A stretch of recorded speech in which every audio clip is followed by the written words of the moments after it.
6 na taon ng kasal ang mag-asawang Dennis at Alice.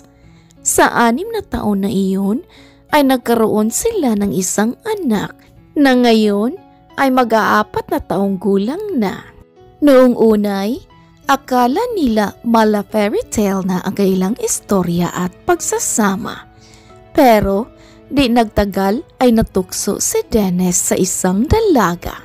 Alam na ni Alice ang tungkol doon, pero isinuwalang bahala niya lang, alang-alang sa hangarin niyang magkaroon pa rin ng isang buong pamilya. Sabado at saktong nakikipaglaro lamang si Alice sa anak na si Freya nang tumunog ang doorbell. "Oh, Freya baby, play ka lang muna dito ha. Bubuksan ko lang muna ang gate. At baka ang auntie mo na ang naroon." Bilin niya pa dito. "Yes, mommy," sagot naman ng bata at hindi na siya tinapunan pa ng tingin. Agara namang tumayo si Alice at lumabas ng bahay para pagbuksan ang kapatid na si Joy.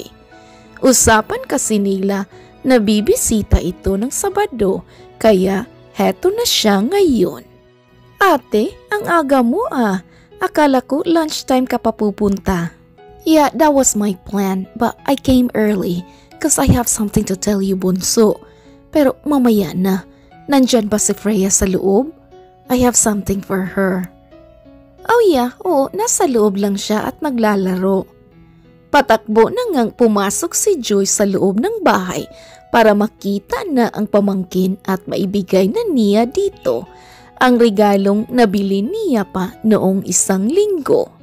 "Oh wow, thank you Auntie Joy." "You're always welcome baby. O sige na, play ka na lang muna dyan ha. Nandito lang kami ng mami mo."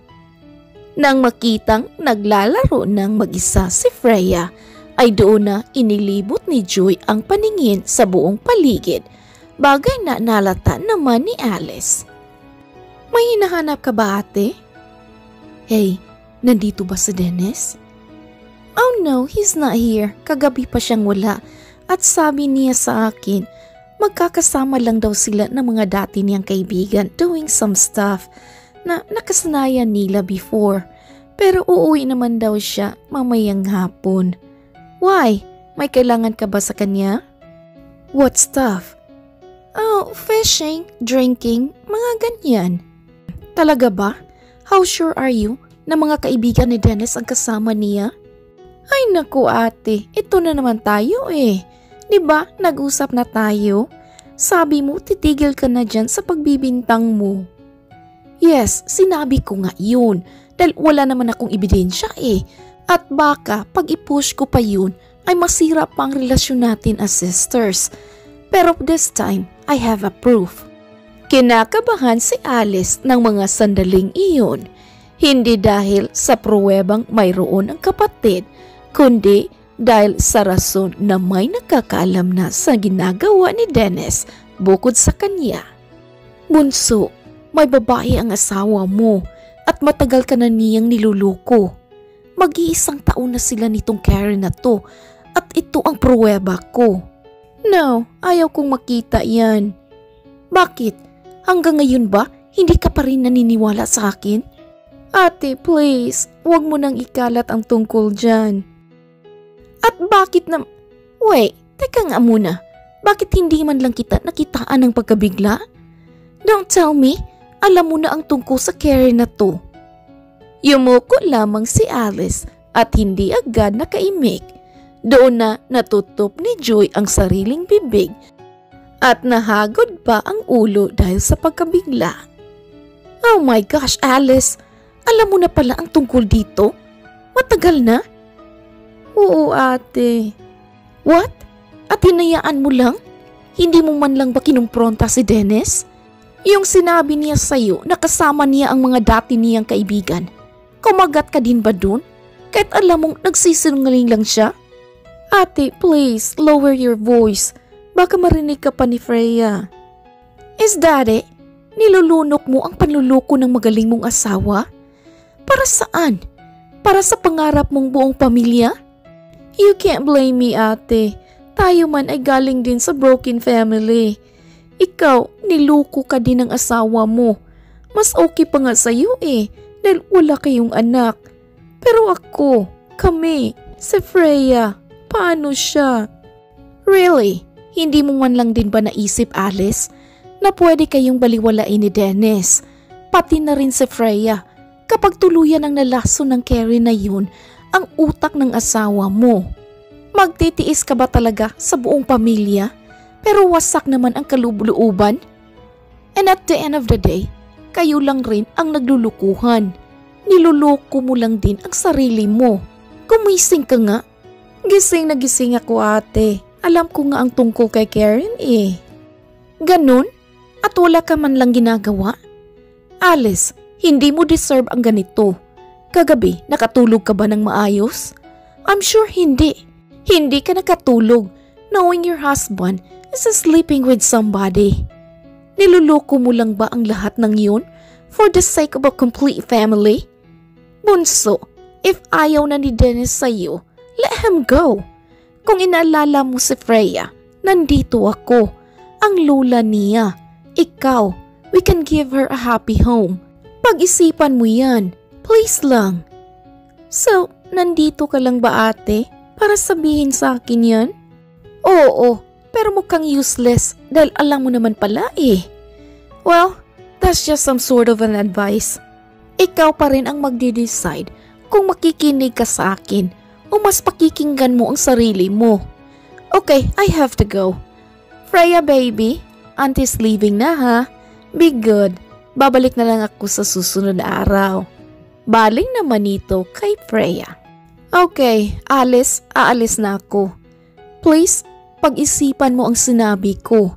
At kapag nakapag-desisyon ka na, let me know, okay? Pilit namang tumango si Alice bilang pagtugon.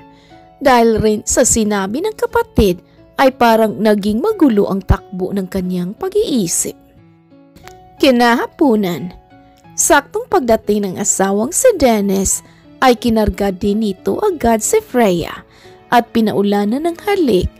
Nasagi naman agad sa isipan ni Alice ang sinabi ng kapatid. Naisip niya rin na baka kapag nabuntis na ni Dennis si Karen ay baka mawala na ito ng paki sa anak nilang si Freya. Daddy, look! Binigay po sa akin ni Auntie Joy. Oh, that's nice. Kailan pumunta dito ang Auntie Joy mo? Kanina po.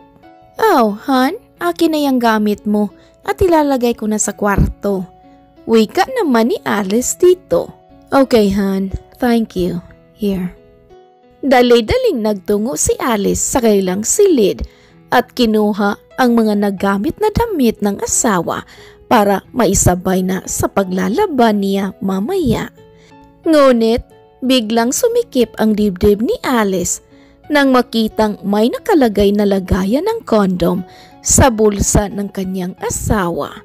Maisip niya palang ang nangyari ay para na siyang aatakihin sa puso. Ngunit lumabas pa rin siya ng kwarto na parang wala lamang nangyari. Pero ang nakita niya ay hindi na nawala sa isip niya kahit ilang araw na ang lumipas. Kaya naman nang gabing patulong na sila ng asawa ay doon niya na ito tinitigan ng mabuti. Oh, hi Han, tulog na ba si Freya sa room niya? Tanong pa ni Dennis sa kanya.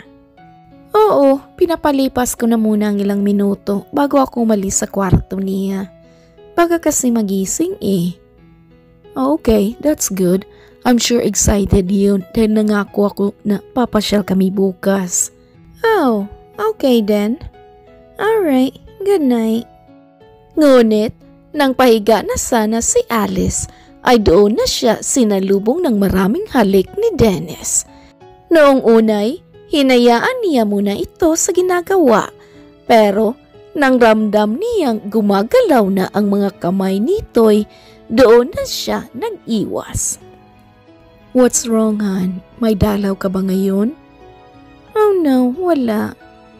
Then why? Ayaw mo ba? Wala ka ba sa mood? Pwede bang sa ibang araw na lang, Han? Pagod ako But you don't have to move. Ako naman ang gagalaw eh. Now, sa ibang araw na lang. Okay then. I understand. Pagod ka nga siguro. Okay, let's sleep then. Good night. I love you. Ngunit, imbes na sumagot, ay tumalikod lamang si Alice. Ramdam niya pa ang pagyakap ni Dennis sa kanya mula sa likuran at doon na siya napaiyak. Marahil matagal niya nang alam ang tungkol sa pangangaliwa ng asawa pero masakit pa rin ito para sa kanya. Nagdaan ang ilan pang araw at mas nag-focus na lang si Alice kay Freya at sa kanyang munting negosyo.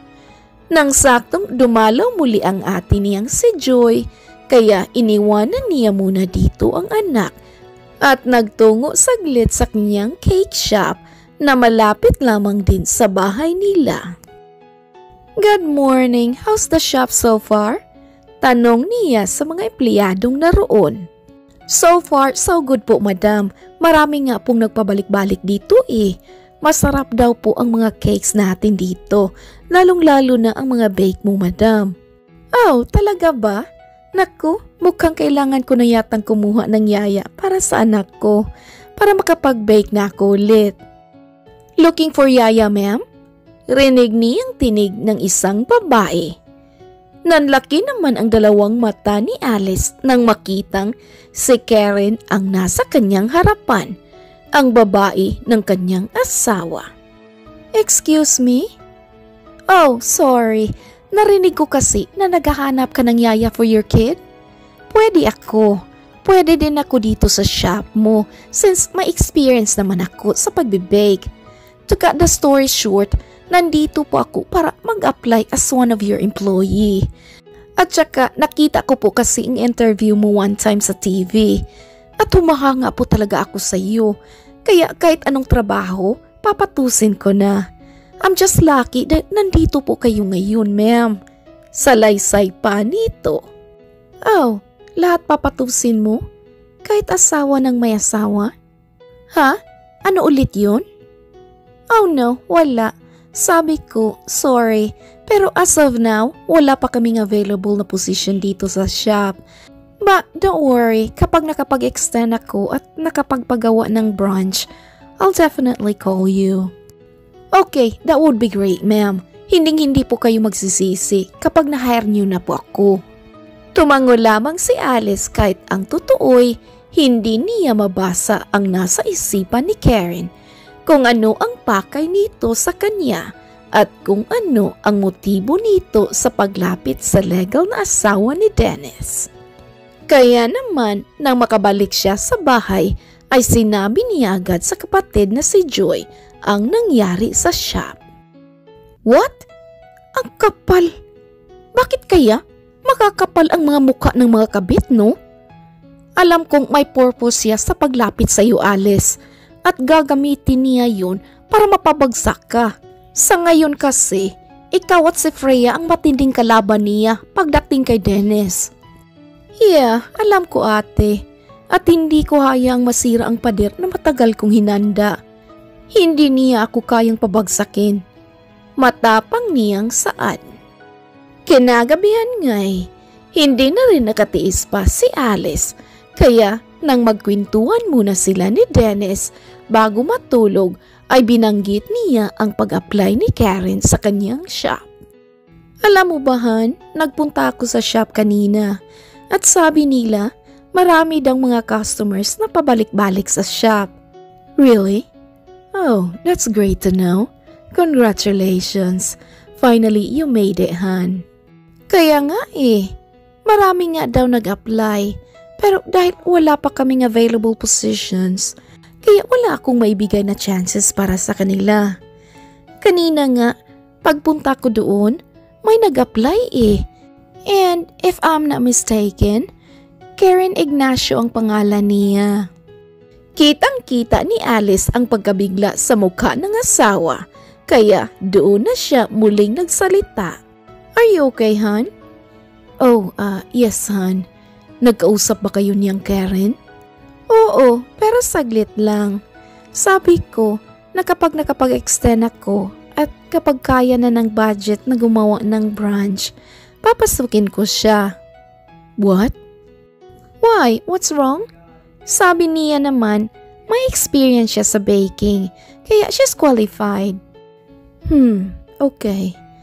Huwag ka na munang magpadalos-dalos, Han. Piliin mo ang tao na mapagkakatiwalaan mo. Bakit? Mukha naman siyang mapagkakatiwalaan, Han eh. We'll see. Basta ngayon, si Freya na lang muna ang pagtuunan mo ng pansin, okay? Mababait naman ang mga empleyado mo eh. And I'm sure kaya nila yun. Yeah, alam ko naman yun. Wala pa naman din akong enough budget para makapagpatayo ng branch eh. Pero kapag meron na, saka na ako hahanap ng mga tao para dun. For now, kay Freya na lang muna ang atensyon ko.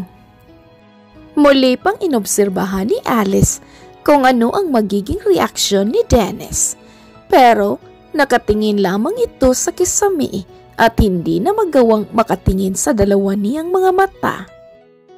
Samantalang si Dennis naman kinabukasan, pagkatapos ng kanyang trabaho sa opisina ay dumiretso siya agad sa kondo ni Karen para ito'y kumprontahin. Oh, hey Lovey, what are you do? Ngunit hindi pa man natatapos ni Karen ang balak na sasabihin nang hawakan na siya ni Dennis sa kanyang braso. Ouch! Love, ano ba? Masakit! Nasasaktan ako. Yeah, masasaktan ka talaga kapag ipagpapatuloy mo pa iyang kapraningan mo. Anong pumasok dyan sa kukuti mo ha? At naisipan mong pumunta sa shop ng asawa ko? At ang malala, gusto mo pang pumasok bilang empleyado niya? Bakit? Bawal na ba akong magtrabaho ngayon? Tsaka hindi naman ako kilala ng asawa mo ah. Hindi nga, hindi pa ngayon. Pero mukhang iyon ang plano mo, ang makilala ka niya. Binalaan na kita, Karen, na wag lalapit sa mag-ina ko. Ha? Bakit? Anong gagawin mo kung lapitan ko sila ulit? Are you going to hurt me? Higit pa dyan ang magagawa ko. Oh wow, niloko mo siya diba? Pumatol ka sa akin and now ayaw mong masaktan siya? Tah, what kind of game is that? Nagkamali ako, oo, pero alam mo rin sa sarili mo na sising-sisi na ako. Hiniwalayan na kita, diba? Pero anong ginawa mo? Binantaan mo ako. Well, this is your fault, Dennis. Hindi naman ako papayag na gamitin mo lang ako. Tapos kapag nagsawa ka, babalik ka sa asawa mo? Ha? No way, magkamatayan na. Kaya nga, itigil mo na ang kapraningan mo. Please stay away from my family, lalong-lalo na sa asawa ko. This is your last warning, Karen. Huling wika nito saka umalis. Ngunit sa pagtagal ng mga araw ay parang kinokontrol na ni Karen si Dennis. Mangyari kasi na sa isang pambabanta lamang nito ay natatakot na agad si Dennis at pinupuntahan na ang dalaga. Hanggang sa nagtagal na nga siya sa kondo nito ng ilang araw at ang paalam niya sa asawang si Alice ay may business trip lamang siya. Bagay na alam ni Alice na isa na namang kasinungalingan. Noong unay, ayaw pa sana niyang gawing big deal ang pag-alis ng asawa. Pero nang biglang magkasakit si Freya at makonfine sa hospital, ay doon niya na mas kailangan ang asawa. Ano? Hindi mo pa rin ba nakukontak si Dennis Bunso? Natanong pa ni Joy sa kanya. I can't reach him, ate. So anong gagawin mo? Lintik na lalaki naman yan. Kung kailan kailangan siya ng anak niya, ngayon pa siya mawawala. Yeah, business trip. Baka trip to heaven ang ipinunta nun. Well, pupuntahan ko ang babae niya. Ano? Bakit? Alam mo ba kung saan siya nakatira? Oo, alam ko kung saan ang kondo niya. Bunso, what if nandoon si Dennis sa kanya? Edi, isaksak niya sa baga niya. Basta kailangan pa rin niyang magpakaama ni Dennis kay Freya. Yun na lang, ate. Hindi na nga nagpapigil pa si Alice at dali-dali nang gumayak para puntahan ang kondo ni Karen. Inaamin niyang kabado pa rin siya dahil hindi niya alam kung ano ang madadatnan niya doon, pero wala na siyang pakialam. Pagdating sa harap ng pintuan ng kondo ng babae ay agaran niya nang pinindot ang doorbell. Maya-maya lang ay lumabas naman ito, nagulat pa sa nakikita. Ikaw? Anong ginagawa mo dito? Nandyan ba ang asawa ko? Ang ano? Oh, come on. Don't fool me, Karen. Nandyan ba ang asawa ko, si Dennis Aguilar? Or should I say, ang asawa ko na boyfriend mo? Wait, alam mo? Yes, matagal ko nang alam. Nagulat ka ba? Pero hindi iyan ang pinupunta ko dito. At wala akong pakialam kung ano bang ginagawa niyo ni Dennis ngayon. Basta, kailangan ko lang siyang makausap dahil nasa hospital ang anak namin at hinahanap siya. So, nasaan ang manlulukong asawa ko? Hindi naman agad nakapagsalita ang dalaga at suminyas lang na pumasok si Alice. Iyon naman agad ang ginawa ni Alice at ilang sandali pa'y lumabas na nga si Dennis mula sa banyo at kakatapos lamang nitong maligo. Han? Gulat pa nitong sambit. Yes, it's me. Magbihis ka na muna at balikan mo ako dito. Nasa hospital si Freya at hinahanap ka niya. Wait, si Freya? Yeah, sa baba na ako maghihintay sa'yo, Dennis. Please, bilisan mo. Habang pasakay nga ng elevator pababa, ay hindi na napigilan ni Alice ang mga luhang patuloy na bumabagsak. Naninikip ang kanyang dibdib sa nasaksihan. Ayaw niya man sanang maging emosyonal pero hindi niya na nagawang pigilan pa ang sakit. Sa baba na siya ng building naghintay sa asawa. Maya-maya naman ay dumating na ito at kinuha ang kotse sa kaagarang gumayak. How's Freya? Bakit siya nasa hospital? Oh, wow! Hindi naman halatang hindi mo na binabasa ang mga messages ko sa iyo, Dennis. Wala sa akin ang phone ko. Na kay Karen, kapag ba magkasama kayo'y pinagbabawalan ka niyang humawak ng phone? Grabing business trip to, Dennis. Hindi mo naman sinabi na trip to paradise pala ang pupuntahan mo. Paano mo nalaman? Sinabi ba niya? Matagal ko nang alam. Mag-iisang taon na. Simula pa lang ng relasyon niyo, alam ko na agad. Pero hindi lang ako nagsalita dahil ayaw kong bigyan ng wasak na pamilya si Freya. Pero ngayon, this is too much. I can't handle it anymore, Dennis. I'm tired. Iyak na rin ni Alice. At doon na nga hininto ni Dennis ang sasakyan at balak pa sanang yakapin ang asawa para ito'y i-comfort. Pero umiwas na agad si Alice. Huwag mo akong hawakan. Huwag mo akong hahawakan. Sa lahat ng ginagawa mo sa akin. Ngayon pa lang ako nandiri ng husto sa iyo. Sa tuwing nakakakita ako ng kondom sa bulsa ng pantalon mo, mga marka ng lipstick sa kwelyo ng damit mo, pabango ng babae na dumikit ang amoy sa suot mo. Lahat ng yun tiniis ko. Tiniis ko para hindi masira ang pamilya natin at ang sumpaan natin sa harap ng Diyos. Pero may hangganan din pala ang lahat, Dennis. Hindi ko na kaya. Napaiyak na rin si Dennis habang dahan-dahang sinasampal ang sarili. I am to be blamed. This is all my fault, Han. I'm sorry. I'm really sorry. Iyak na rin nito. Choice mo naman yan. Wala na akong pakialam sa iyo at sa babae mo. Pero please, huwag mo lang itigil ang pagiging ama mo kay Freya. Bata lang siya, Dennis. Hindi niya alam ang nangyayari sa atin. Gusto ko sanang magpakatatag pero hindi ko na kaya. Hindi ako perpektong asawa, pero lahat ginagawa ko para maging sapat na ina at asawa sa inyo ni Freya.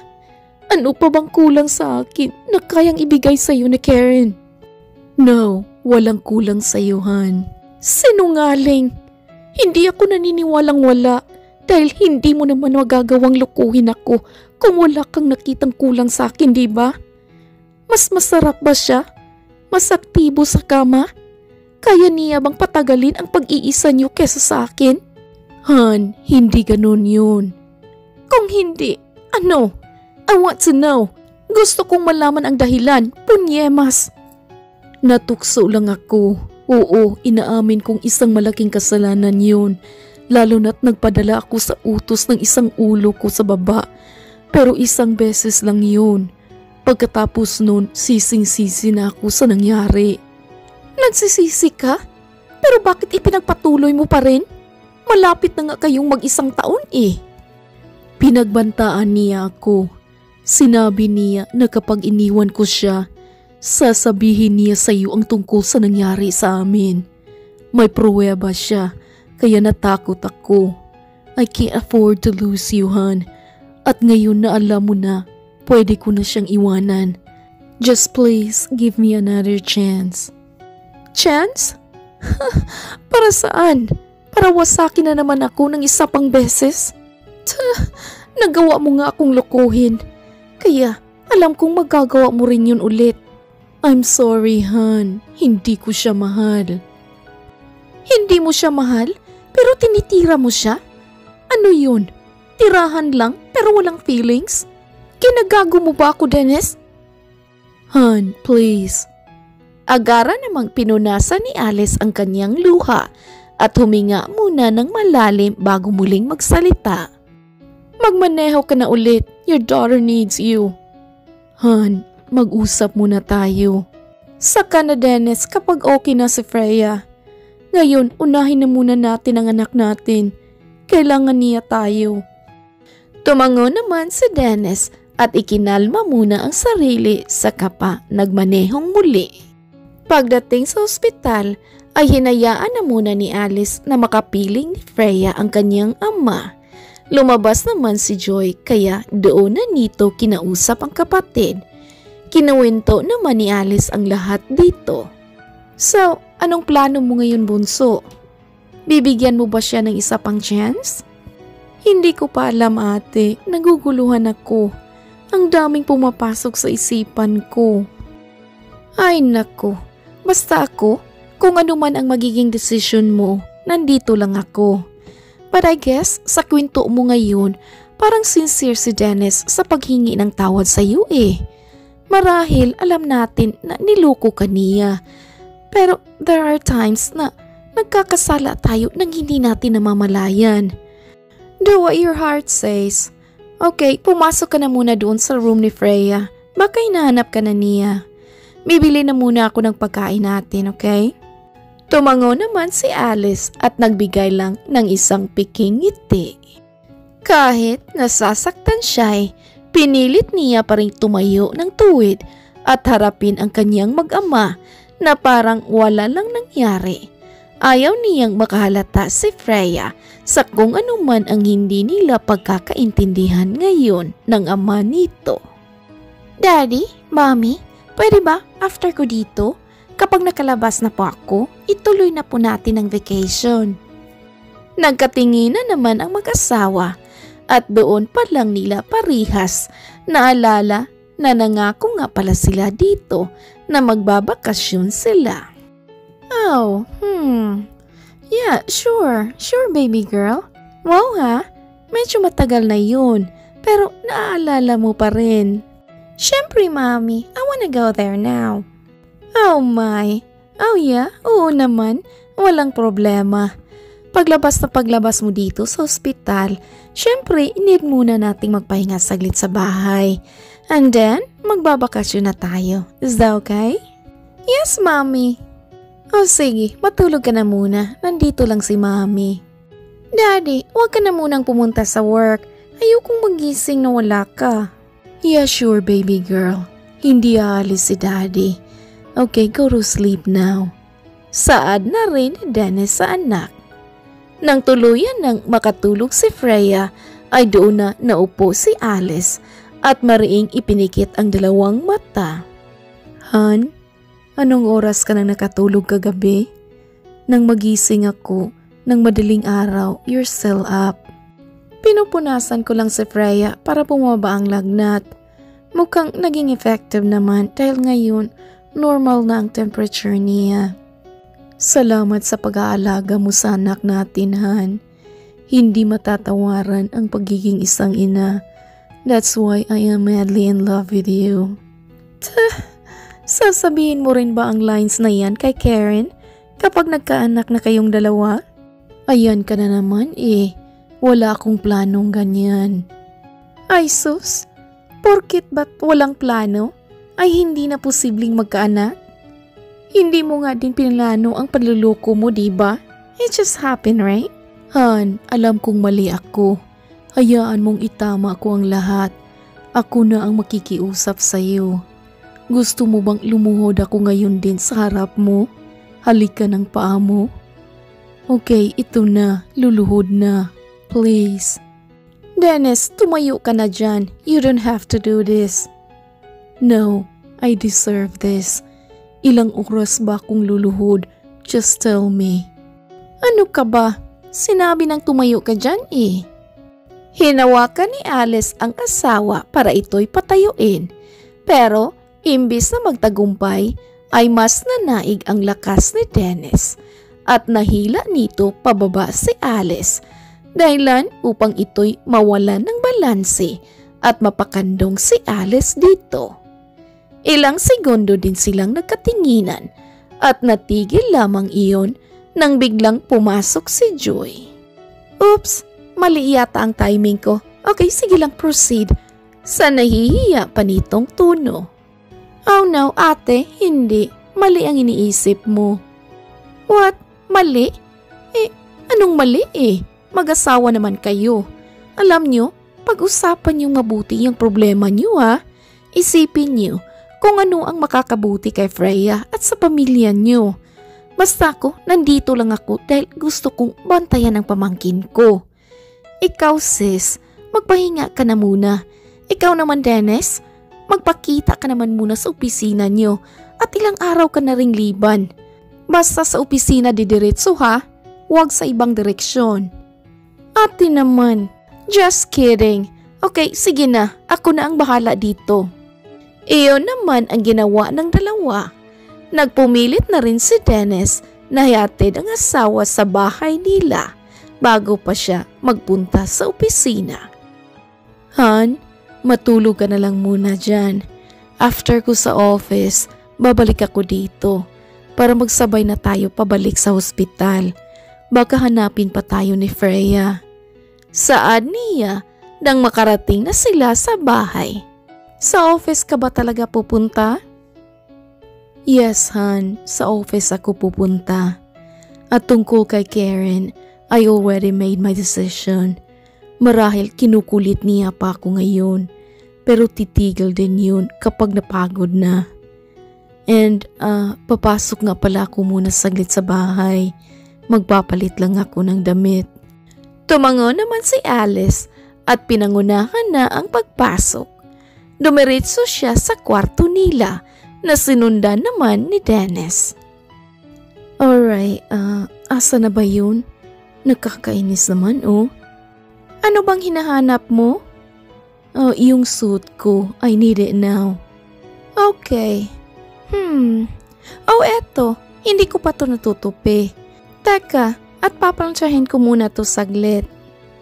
Natigilan naman si Dennis at ngayoy seryoso nang nakatingin sa asawa na inaayos ang isusuot niyang damit. Doon na siya napangiti at niyakap ito mula sa likuran. Dennis, will you stop? Baka mapaso pa ako.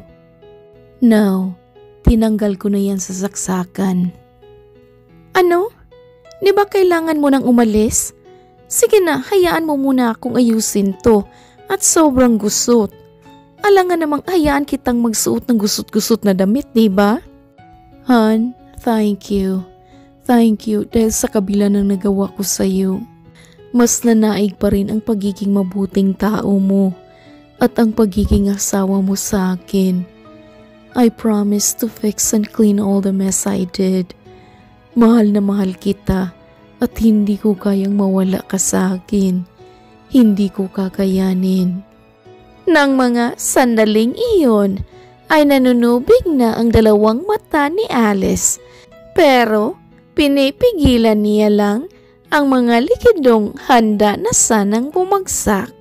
Maya-maya pa'y hinalikan na nga ni Dennis ang kanyang liig at ang kanyang balikat at mas bumaba pa. Parabang nanaig naman ang karupukan sa sistema ni Alice at nagawa pa nitong maipikit ang dalawang mata at hayaang paulanan ng asawa ng sandamakmak na halik ang buo niyang katawan. I love you so much, hon.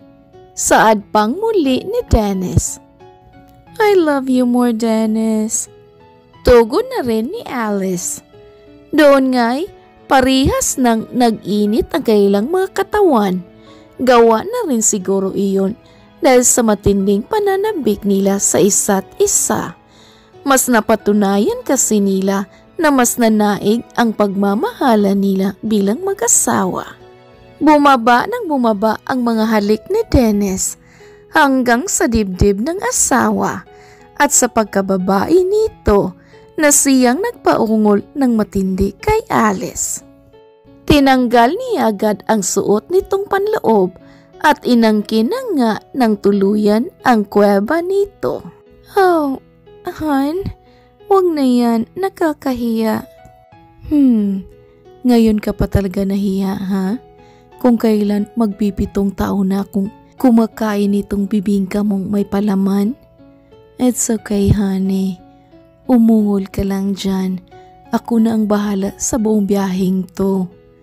Pilyo naman nitong saad at ipinagpatuloy na ang ginagawa. Walang ibang naririnig sa loob ng silid ng mga sandaling iyon, kundi ang mahihinang ungol ni Alice, ang mga patak ng kanilang mga pawis at ang tunog ng bawat galaw ni Dennis sa tuwing lumalabas-masok siya sa kuwebang gustong-gusto niya. Hindi naman pwedeng si Dennis lang ang gumawa ng paraan para mas lalong mag-init ang buong sandali nila. Dahil gumalaw na rin si Alice at isinubo na parabang isang malaking ice candy ang pag-aari ng kanyang asawa. Ginawa niya iyon hanggang sa mas lalong maging wild si Dennis at doon pa niya ito itinulak pahiga at siya na mismo ang pumaibabaw para ipagpatuloy ang gyerang pawis at lakas ang tanging puhunan. Nang matapos ay kapwa sila hingal at pawisan. Doon na rin nila pinag-usapang muli ang tungkol sa kanila at sa kanilang pamilya. Nagkaintindihan naman agad ang dalawa at doon na rin nagkapatawaran. Aayusin ko ang lahat ng kamaliang nagawa ko, Han. Thank you for giving me another chance. I can't afford to lose you too. Ikaw lang ang tanging lalaking minahal ko at ikaw lang ang gusto kong makasama sa habang buhay. Ikaw at ang anak natin. Mahal na mahal din kita. Sa muli ay hinalikan ni Dennis ang asawa na tinugo naman din ni Alice. Simula nga nooy, bumalik na sa dati ang relasyon ng mag-asawa. Nang makalabas naman si Freya sa hospital, ay tinupad na nila ang pangako nila dito na sila'y magbabakasyon ng magkasama. At dahil may private resort si Dennis, ay doon sila nagpunta. Naging masaya naman ang kanilang bakasyon, ngunit palaging nakikita ni Alice na panay pa rin ang pagtawag ni Karen sa asawa. Kaya nang isang beses na nakita niya naman itong tumatawag, ay sinagot niya na ito. Hello? Panimula niya. Oh, hello? Where's Dennis? Bakit hindi niya sinasagot ang mga tawag ko? Pakisabi nga sa kanya na sagutin ako. Excuse me? For your information, nakipaghiwalay na sa iyo ang asawa ko. At hindi lang isa o dalawang beses, kundi 4 na beses na. Makitid ba talaga ang utak mo? O makati lang talaga iyang kuweba mo't hindi mo kayang kamutin? Baka nakakalimutan mong asawa ni Dennis ang kausap mo ngayon. Talaga? At tinatanggap mo siya ulit? And why not? Asawa ko siya, kasal kami at may anak kami. Rinig naman ni Alice ang biglaang paghikbi ni Karen sa kabilang linya. Alice, please, sabihan mo si Dennis na kausapin ako. Ngayon, ako na naman ang hihingi ng pabor. Ipahiram mo sa akin saglit ang asawa mo. Iyak nito. What? Are you serious? Ipahiram? Ang swerte mo naman kung ganun. Please, parang awa mo na. Ikakamatay ko kapag nawala siya. Huwag kang mag-alala dahil handa akong ipalibing ka pati na ang mga virus na nagbibigay katidyan sa kuweba mo. Sabay patay sa linya. Nasapo pa ni Alice ang kanyang noo dahil sa inis. Hon, are you okay? Who's that? Si Karen ba? Gusto mo bang i-block ko na siya? Sabi mo kasi wag eh. Hayaan mo siya. Wag mo nang i-block. Basta nasabihan ko na siya. Okay, hon. I love you. Sabay halik sa labi nito. Nanatili sila sa resort ng 3 linggo at nang bumalik sila sa realidad ay doon na nila napag-alaman na nagdadalang tao na naman si Alice sa pangalawa nilang baby. Halos mapaos na si Dennis sa kakasigaw at kakatalon dahil sa saya. Ganoon din naman si Alice at si Freya na magiging ate na. Simula nga nooy, mas naging masaya pa ang kanilang pamilya. Wala na rin silang balita tungkol kay Karen. Pero nakita ito ni Alice isang beses na may kasamang ibang lalaki. Hindi niya na rin ito sinabi pa kay Dennis dahil masaya na siya sa kung anuman ang meron sila ngayon. Lalong-lalo na at palaki na ng palaki ang kanilang pamilya. The end. OMG, ang ganda. Ay naku, buhay mag-asawa. You know, to each their own. Yan na lang ang masasabi ko sa story na ito. Kasi alam ko na lahat ng marriages walang perpekto. In any way, shape, or form. Mapamahirap ka man o mayaman, there's always ups and downs. Alright mga kaibigan, if you enjoy, please like, comment, share, and subscribe. Thank you so much for listening. Thank you all my subscribers and listeners. Thank you Regine for writing this beautiful story. This is Ethel McManaman saying, bawat buhay ay may kulay. Thank you and take care. Daghan kayong salamat. See you sa next story.